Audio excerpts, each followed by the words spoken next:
Welcome back to Your Average Witch, where we talk about witch life, witch stories, and sometimes a little witchcraft on the full and new moon every month.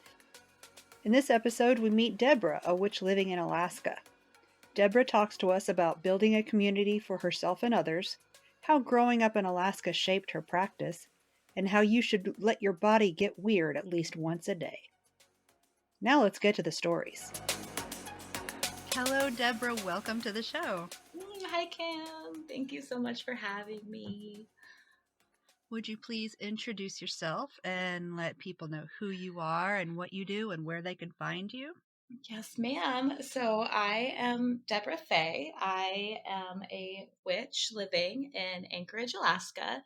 I am one of 4 owners of a shop called Stag and Moon, and you can find us at www.stagandmoon.community. I also am one of 6 owners of an umbrella company called 6 of Wands that is just now being formed, and we are getting ready to move into a physical location and open a brick and mortar. We do not have any social medias for that yet. Oh, it's so exciting. It's so exciting. But I am partnering with a company called Wreath. So you can find her at Wreath AK, and also a company called Eye of Lyra, and you can find her at just Eye of Lyra, and a company called Tales of the Tarot, and you can find her at Tales of the Tarot, all of this on Instagram, as well as my personal massage practice, 4 Winds Massage Therapy. It's actually 4 Winds Therapeutic Massage, but I'm tripping over my words. And we are a shop. We're a metaphysical and occult supply store, but above that, we are a hub of community, and we really just want to build community, and providing supplies is just a sneaky way of getting all of the witches into our door. What made you want to do all that? Again, just it really comes down to community. I have been a solitary witch for my entire life. And I've looked and I've looked and I've looked for community. And of course there's online community, but I just thrive so much more in a person-to-person environment. And I've been looking since I was 12, and I never encountered anyone, or I'd encounter 1 or 2 people, but then we'd move and life would change. And finally I was just like, you know what? I'm just gonna open a witch store, and all of the witches will just have to come to me, and I'll just be everyone's best friend, and I'll just make a witchcraft community. And so I had driven out to this beautiful, beautiful ocean town called Homer, and I spent the night there. It was like the end of April, early May, and I was just like this solitary trip. This was in 2020, and I just needed to take some space from life. And when I was driving back, I was thinking about the fact that we have 2 witch stores close to Anchorage, which is the hub of Alaska. It's like the biggest city in Alaska. And one of them is in a little town called Houston, which is about 55, 60 miles away. And then the other one is in Sterling, which is about 250 miles away. And I'm like, there's nowhere to get anything, or just to like find other people. And so I got online, and I was part of a couple different groups here, like local groups. And I was like, all right, you guys, I got this wild hair. Who wants to start a witch store with me? And I got some responses, and we just kind of took it from there. And now it's, we're starting our 3rd year in business, and we've created this beautiful, beautiful community, and it's amazing. I did it because I wanted to be friends with witches. That's why I did this. Yeah. It's perfect. I love your podcast, by the way. It is so beautiful to just hear people's witchcraft stories, and for people to just be open and out about it, even if they're not out in their real life, just to facilitate that space for people to be heard and not get that metaphorical pat on the head when they call themselves a witch. I'm just like, oh, thank you. And it's just really cool to hear how many of us have a lot of really similar experiences. Well, speaking of that, what does it mean when you call yourself a witch? Oh, it means to me just like living my most authentic self, being my most authentic self. I've always been a believer. Like, one of my life mottos is believing is seeing, because like I don't need to see things to believe it. And I just have always felt the magic in life. And for me, being a witch is just like living that and not dampening the magic and the wonder that is life. Like, sure, we have all of these beautiful and amazing scientific explanations for all of these things that happen, but that still doesn't change how mind-blowing everything is and the magic of everything. So yeah, just again, I'm going to point out calcium channels again for that because what? Yeah. Yeah, like everything, literally everything is magic. And I love that. I love that. And I love being able to tap into it. And being a witch gives me that opportunity and that space. And it gives me a name for what I do, which is great. Yeah, so being a witch for me just is being the most authentic version of myself. Do you have any daily or routine practices that you'll share? I do actually.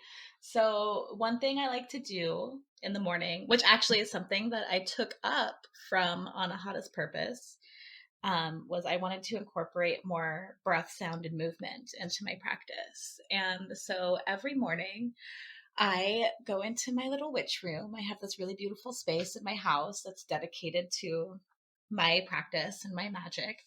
And I light a candle for Sekhmet, who is this powerhouse of an Egyptian goddess.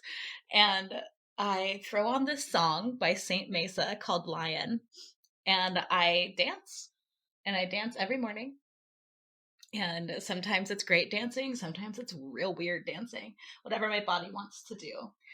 And then also every night, I can't say every night, most nights, I have this teeny tiny little altar next to my bed, and I light a candle and I pull a card for the day and I just journal.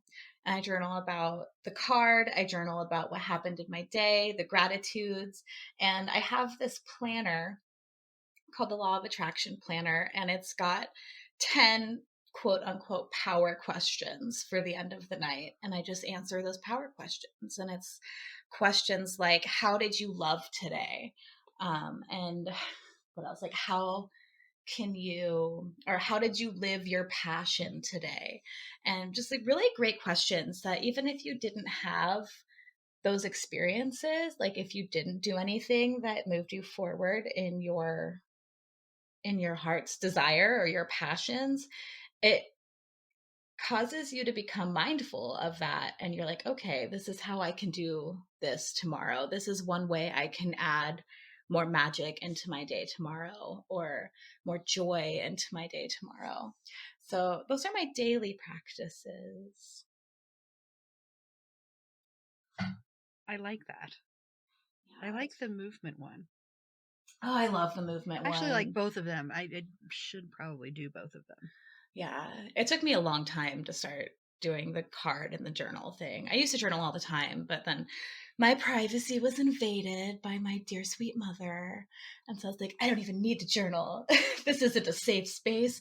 And I tried for a long time actually to do the daily card in the morning, but I just really found that the morning wasn't feasible for me to sit down and journal and have a cup of tea. Like, I have a 7-year-old. I've got life that I need to do. When I wake up, I am ready to go. I'm not ready to sit down. And so I really like the movement practice in the morning because it is something where I feel like I'm going. I have that movement. And it just helps to get my body nice and loose and ready for the day. Everything's warmed up. And it just brings me a lot of joy. I love dance. Do you feel like you have a family history with witchcraft? I do not. My family is, none of them were ever religious. I grew up in a very non-religious household, and they weren't even like atheist. They just were very indifferent to all of it. And my family also is very, very, very, very small and estranged. So when I say my family, it's like 4 people. And so the 4 adults in my life were never had any kind of religion, practiced any sort of religion. And I never really learned about anyone beyond those 4 people. I don't know anyone from my mom's side. I don't know anyone from my dad's side. And so that's all I have to base it on. So I'm sure, like, I am a firm believer that all of us come from witches because you go back far enough. There were women in our timeline and men as well, but like primarily the maternal timeline is the one I'm more interested in. That were healers, that were oracles, that were just connected to the land and to spirit. And so I feel like we all come from some sort of witchcraft background, but nothing in my direct family. I am the first. What would you say is your biggest motivator in witchcraft?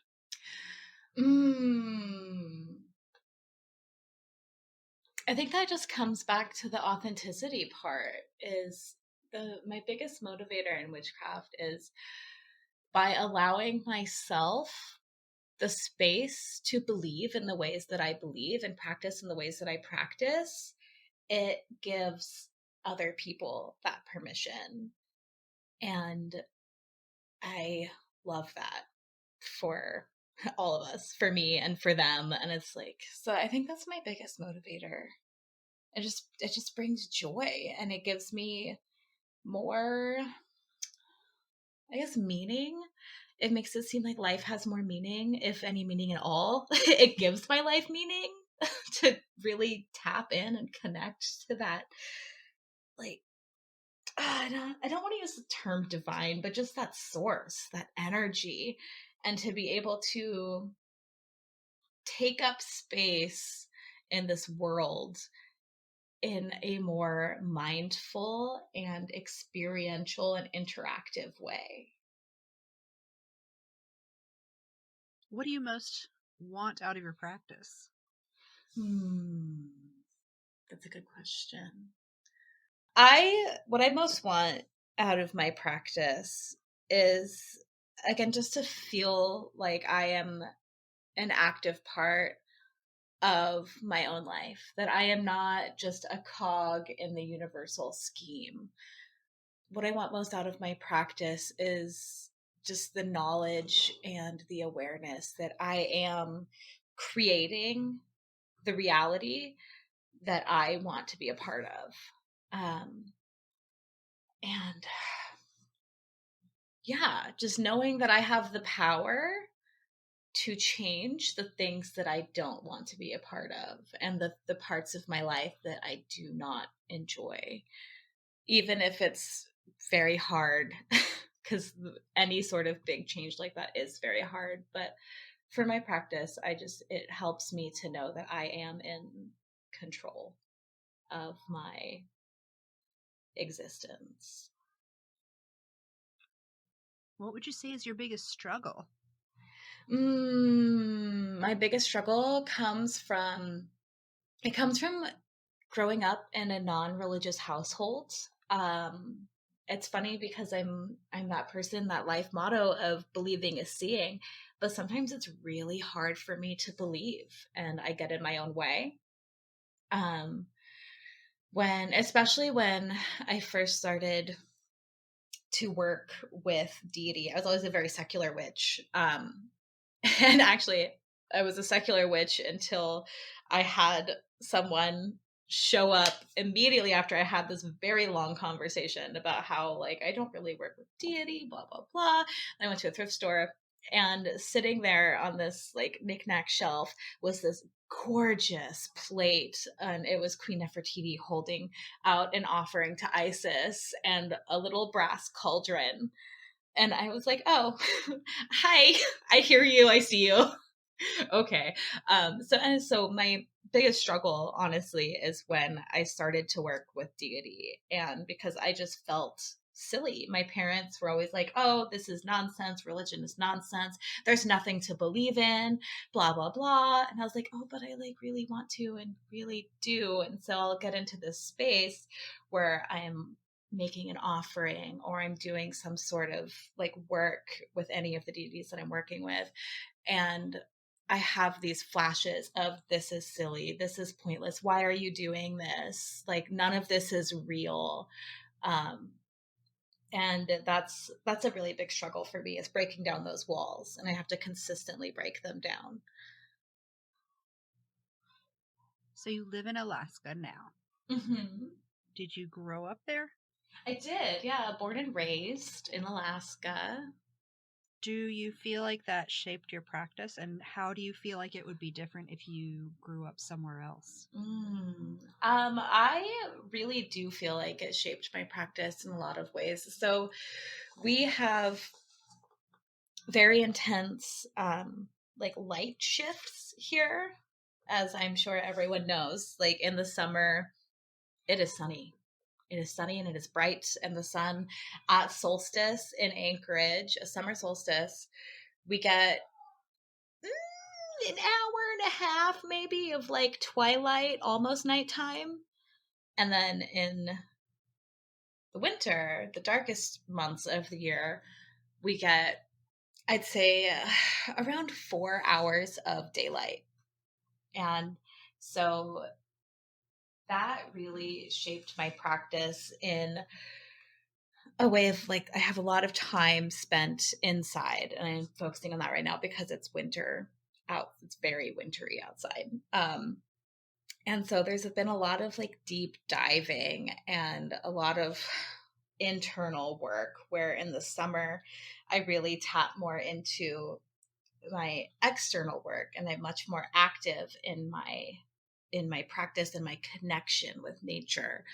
And so that's one way. I'm trying to think of other ways that it has shaped my practice, because it definitely has. I'm just struggling to find my words.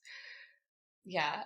Honestly, actually, another way that living in Alaska has shaped my practice is I'm finding more and more every year that I am much more of like a solar based witch.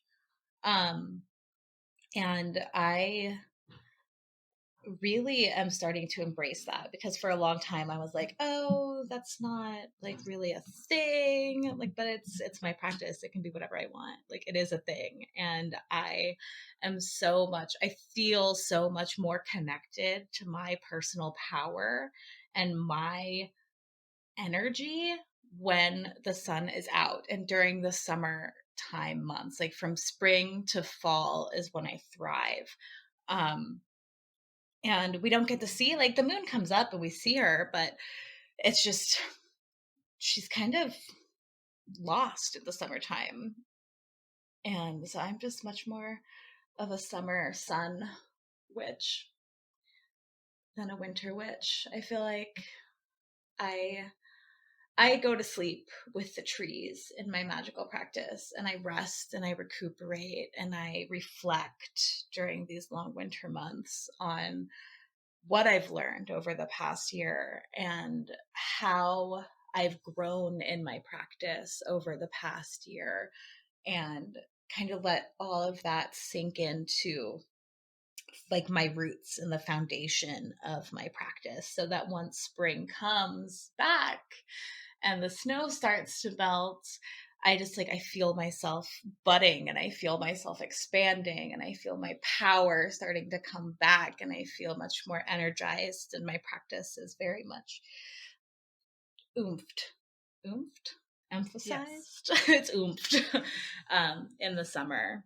So I do a lot of my winter practices are like tarot card readings, journaling, shadow work, like the internal stuff. How would you say witchcraft has changed your life? You know, witchcraft has changed my life in, I feel like a broken record where I just keep going back into saying living my most authentic version of myself. But once I really started practicing, I came so much more into myself and started trusting in myself and the decisions I was making, and I was making them for me instead of anyone else. And I mean, with this new store and this new community, have become like this, I hate to use the word leader, but like not a leader. I just like this facilitator for magical community. And I have people now that are coming to me, asking me questions and just like validating my experience in witchcraft and my practice in witchcraft. And just, I don't know, it's given me friendship and community, even though it took 20 years to find it. It's given me that community and that connection that I really longed for my entire life. And again, just gave me that awareness that I am in control of my existence and I can live the life that I want to live instead of living life as presented to me, and more living life is more of a responsive versus a reactive place.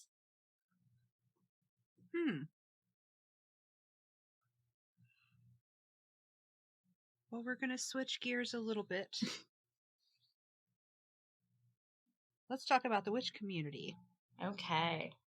First of all, let me ask you, do you feel there is an overarching witchcraft community, witch community, or do you think that there are small communities who happen to be witches? Because somebody brought that up and it made me think, what? Yeah. That's a good question.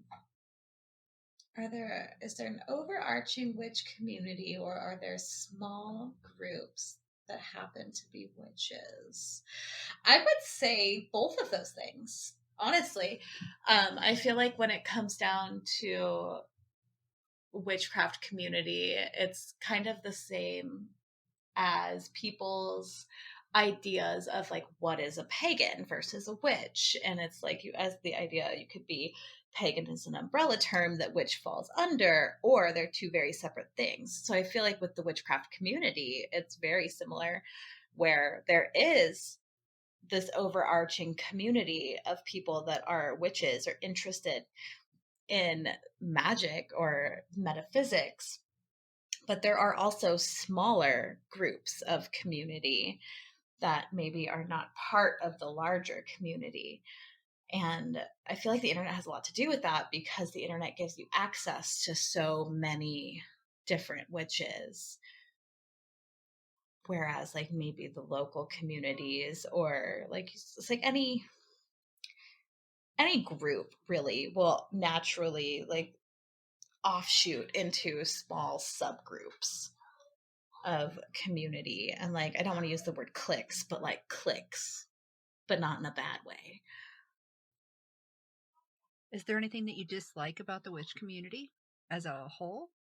Yes, there is. I don't know if it's the community itself, but the part that really grinds my gears is all of the satanic imagery that is shared constantly.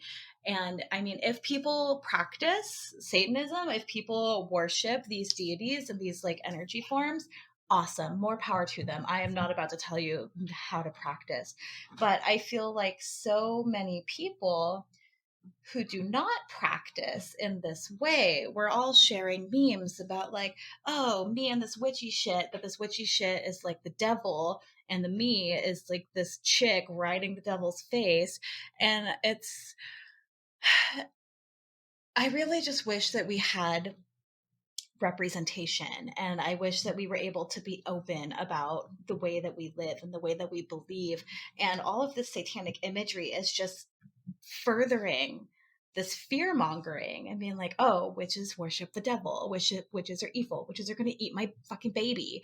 And it's not the case. And it's like, I want people who practice witchcraft as a religion to be able to be recognized in their places of work, in their places of worship, in their places of like literally everything. I just want them to be recognized and acknowledged and accepted.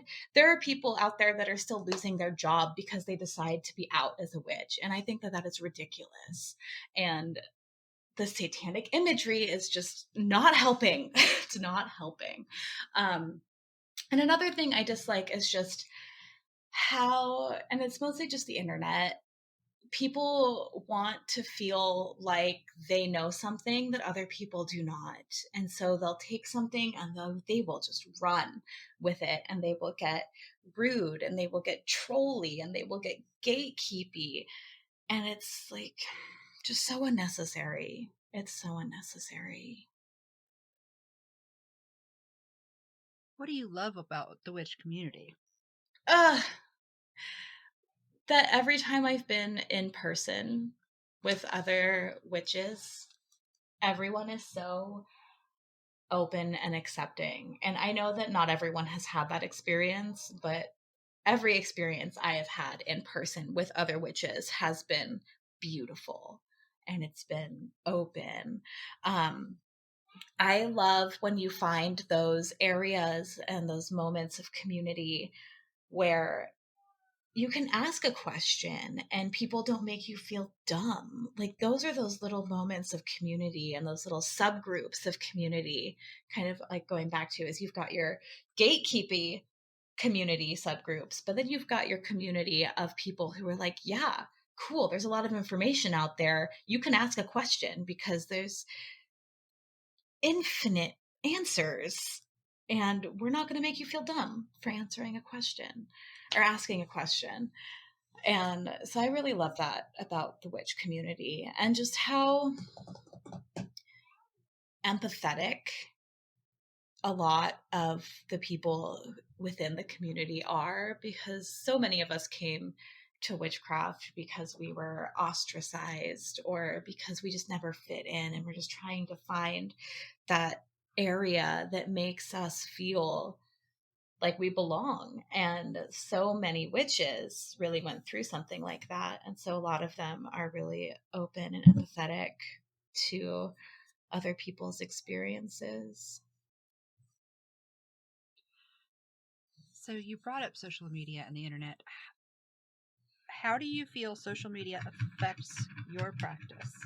And along with that, how do you feel you use social media to affect the practices of others?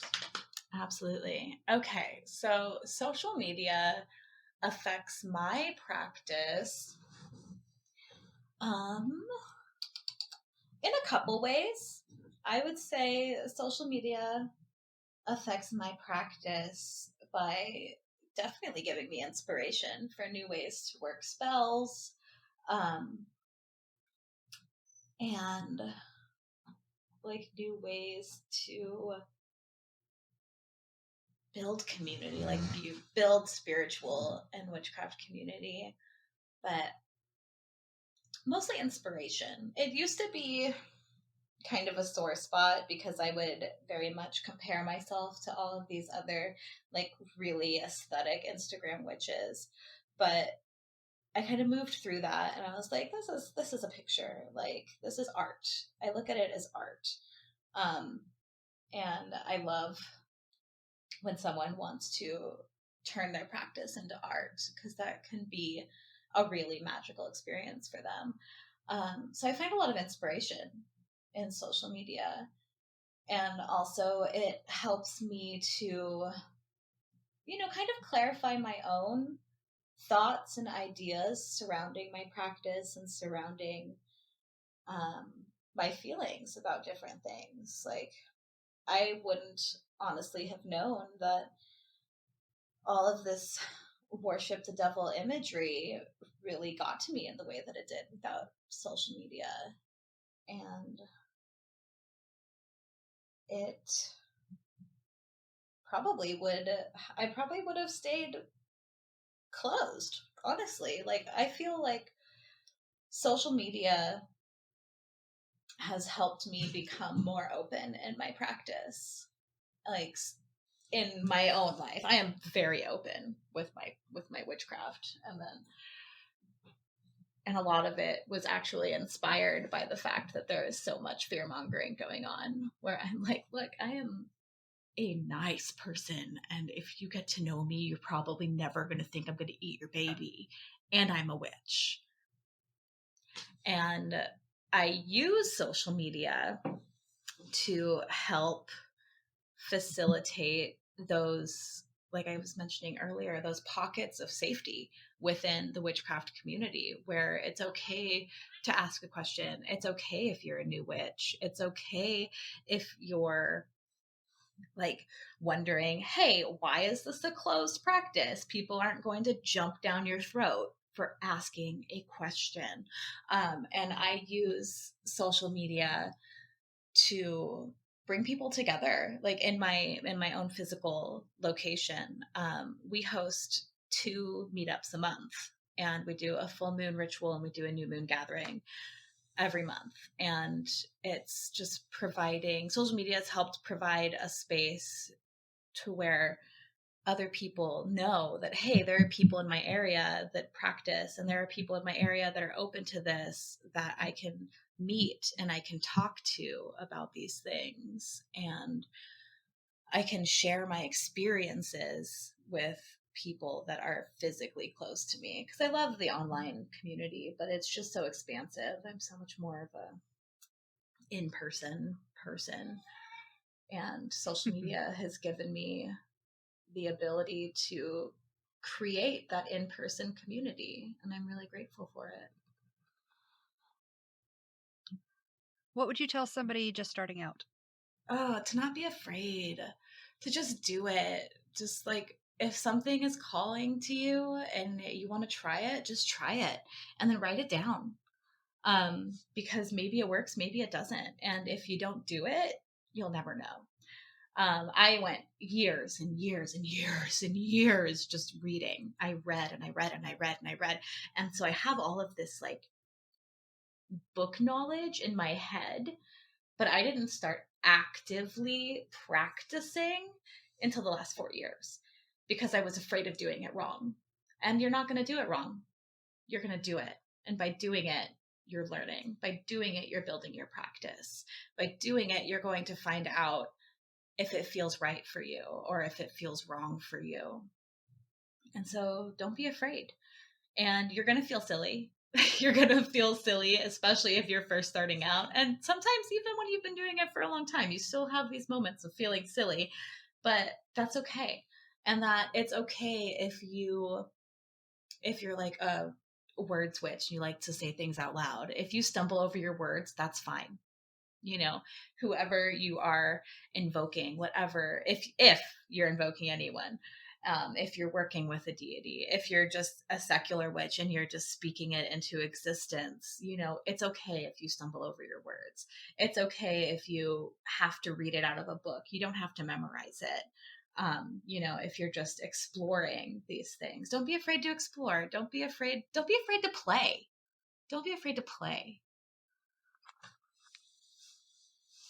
What would you like to hear from someone with more experience than you have yourself? Honestly, I would love to hear the experiences of what it felt like and how they began communing and really listening to and having an active relationship with the deities that they work with.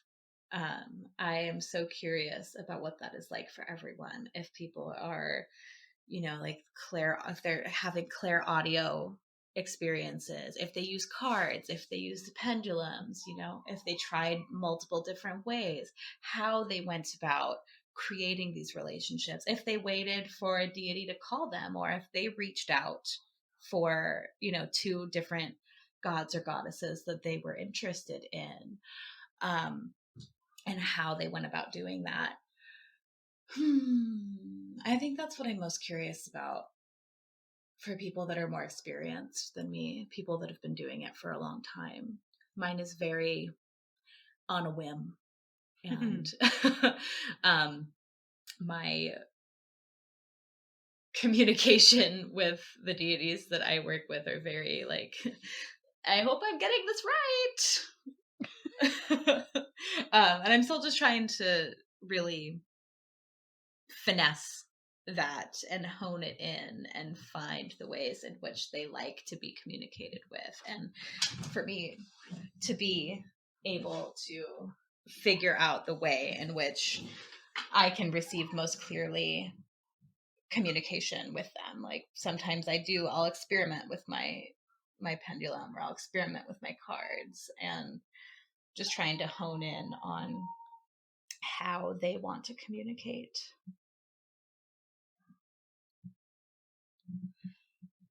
Who would you say are your 3 biggest influences on your practice, or what? Yeah. So I was thinking about this question for the last couple days because for some reason I was really resistant to my answers, because I guess it just felt kind of silly, but then really I was like, no, it's not silly. And my 3 biggest influences are honestly 2 podcasts, and then a very well-known witchcraft author. And I'll start with the podcasts. And obviously one of them is Witch Bitch Amateur Hour. And they motivated me and like helped me with my practice so much by not being afraid to be like, we don't know anything, but we're gonna do it. And I was like, fucking yes. And like, they're just taking us along for the ride. And so when I first found them, I was like, this is amazing. This is beautiful. And the other podcast is a podcast. They're amazing. They're amazing. And then honestly, just like the whole community too, like the whole Waba community is like, those are one of those communities I was mentioning before, where people are open and people are accepting and people just see you and they love you and they take you for who you are. But Charlie and Macy's ability and willingness to be so open and just do it with no fear. And I mean, they were probably a little fearful because they're starting a podcast and they don't, but it was mostly just fun, and they bring joy to their practice. And that is something that was really helpful for me, because being a solitary witch for so long and not having that community, I felt like I had to be super serious in all of my workings, and that I couldn't laugh and I couldn't be silly. And they kind of gave me that permission to be silly and to be okay with trying new things that maybe I wasn't very comfortable with. And that was really helpful. And the other podcast is a podcast called Witch Space, and they are phenomenal. They are phenomenal. And I started listening to them. Actually, I started listening to both Waba and Witch Space in the week before I drove out to Homer, and then drove back and realized that I needed community, that I needed witchcraft community. Oh no, I'm getting emotional because I need community.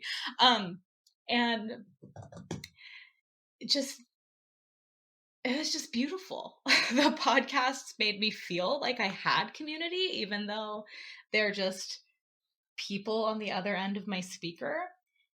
But they were people that took their practice seriously while still allowing themselves to be themselves and to be human, and people who were open to talking about it.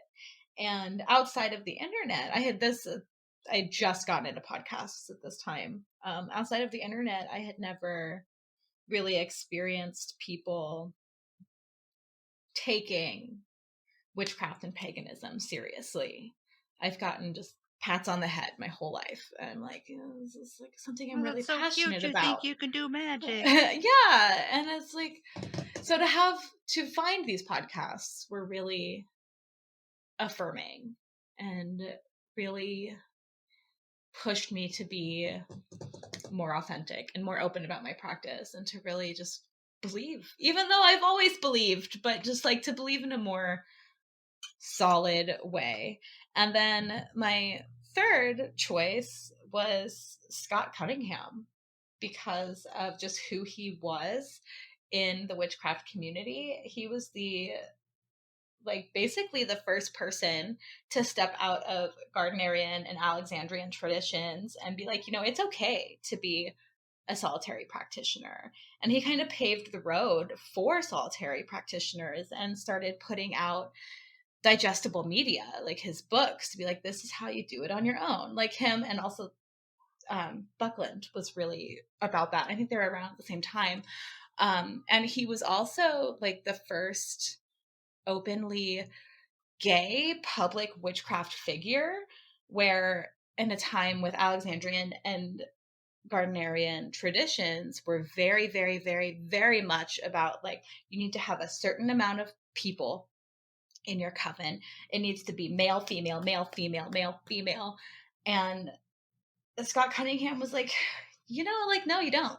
And I really love that he was able to step away and pave the way for queer practitioners and people who did not resonate with these like binary AF. Yes. And like these traditions and practices, which back then were like the primary witchcraft practices here in like Western civilization.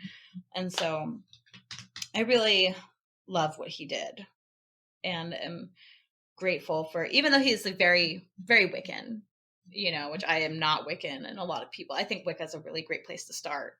But it was really cool once I learned more about him to hear about what he did and the way he paved the way for so many people. And he took this practice that was very structured, and there was only one right way, in air quotes, to do things. And he was like, I don't want any of that noise. And there are more than one right way to do things.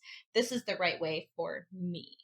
And just that, and it kind of encapsulates all of it, the right way for me, and turning it into a very personal practice. And I just really love that. Who would you like to see on this show? That's a fun question.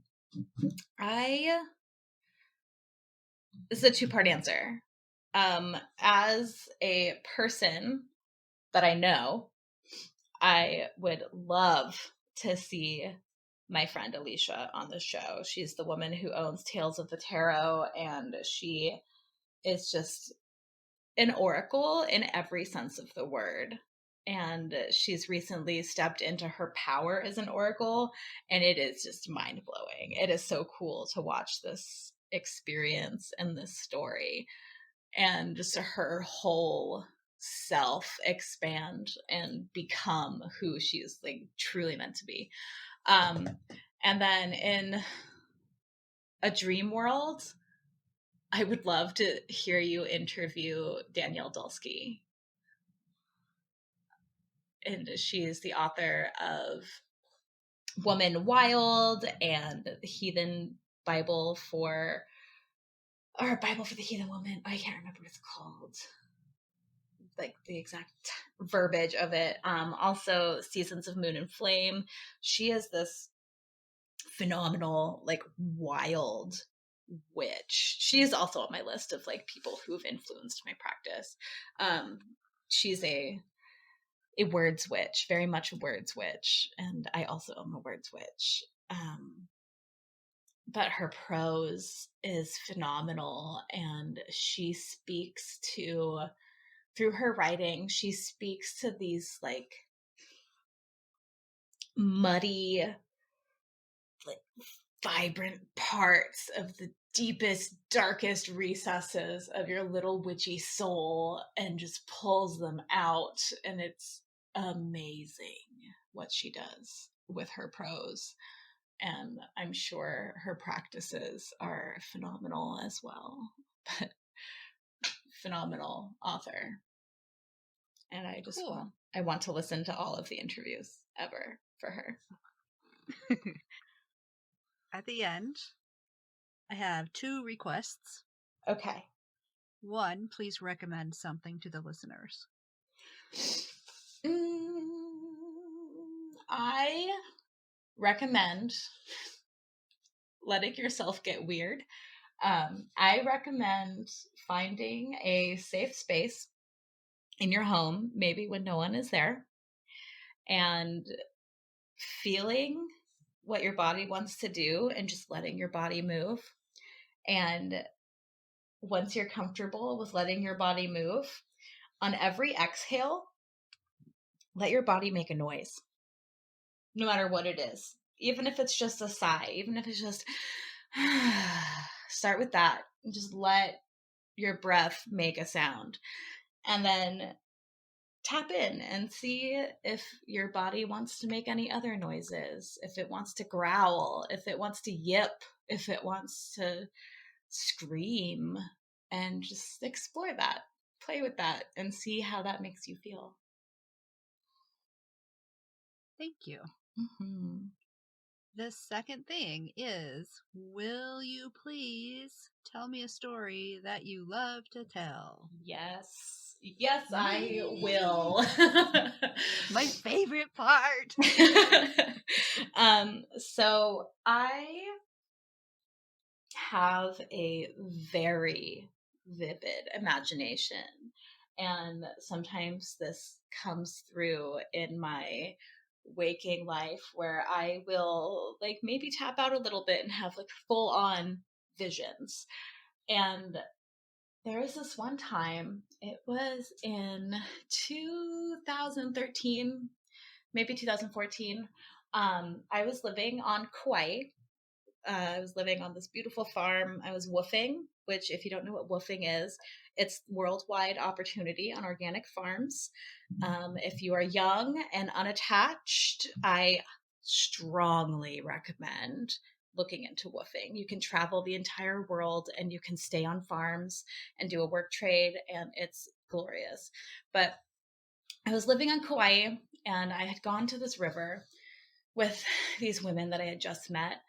And we were in the river, we were sunbathing on rocks, we were naked, and I have always really loved the sky. I've always loved clouds. It's probably one of my favorite parts about being a human, is the fact that I get to see clouds and the sky. So actively seeing human.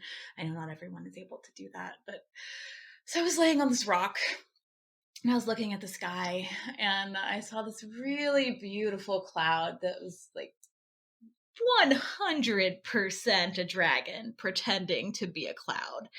And I was like, I see you, friend. And then I felt something land on my knee. And I look down, and there is just this stunning, vibrant, sapphire blue dragonfly sitting on my knee. And I was like, whoa, dragon in the sky, dragon on my knee. And then I get like overwhelmed with this vision, and it's this dragon. And you know how, your stereotypical dragon holds all of their treasures in these hoards under the mountain, and they never leave their treasure. Mm-hmm. Well, I imagined this dragon. I didn't imagine, like, I am convinced. I saw this dragon pick up a handful of jewels.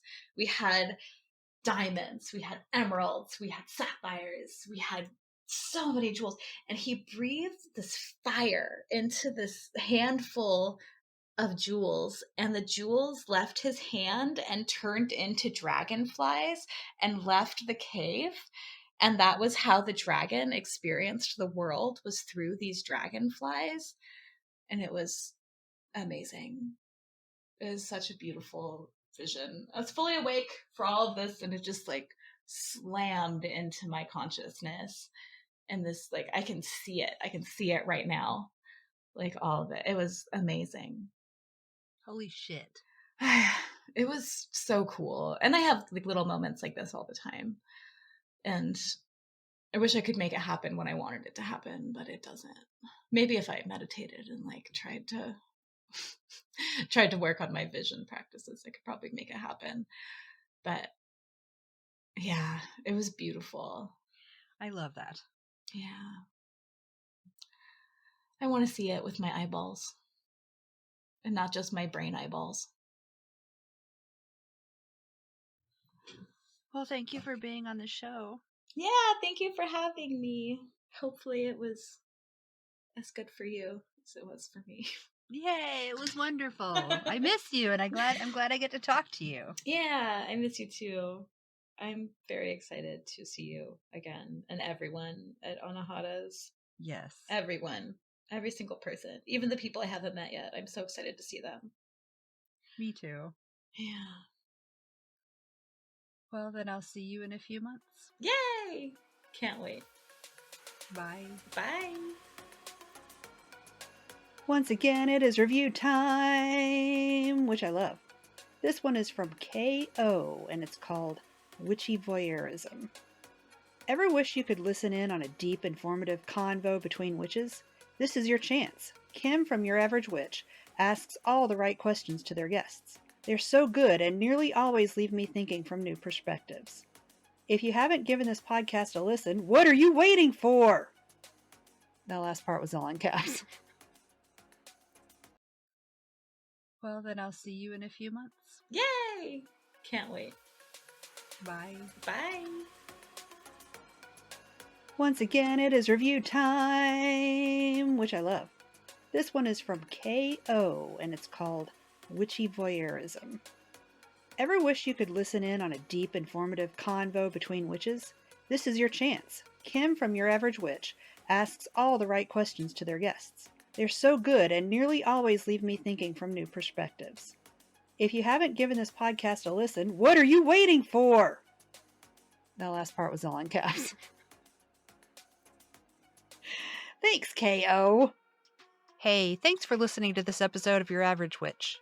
You can find us all around the internet on Instagram at Your Average Witch Podcast, Twitter at Average Witch Pod, Facebook at facebook.com/Your Average Witch Podcast, at YourAverageWitch.com, and at your favorite podcast service. Want to help the podcast grow? Leave a review. You can review us on Amazon and Apple Podcasts, and now you can rate us on Spotify. You just might hear your review read at the end of the next episode. To rate Your Average Witch on Spotify, click the home key, click on Your Average Witch Podcast, and then leave a rating. You can also support the show by going to patreon.com/CleverKimsCurios. If you'd like to recommend someone for the podcast, like to be on it yourself, or if you'd like to advertise on the podcast, send an email to YourAverageWitchPodcast@gmail.com. Thanks for listening, and I'll see you in the moon changes.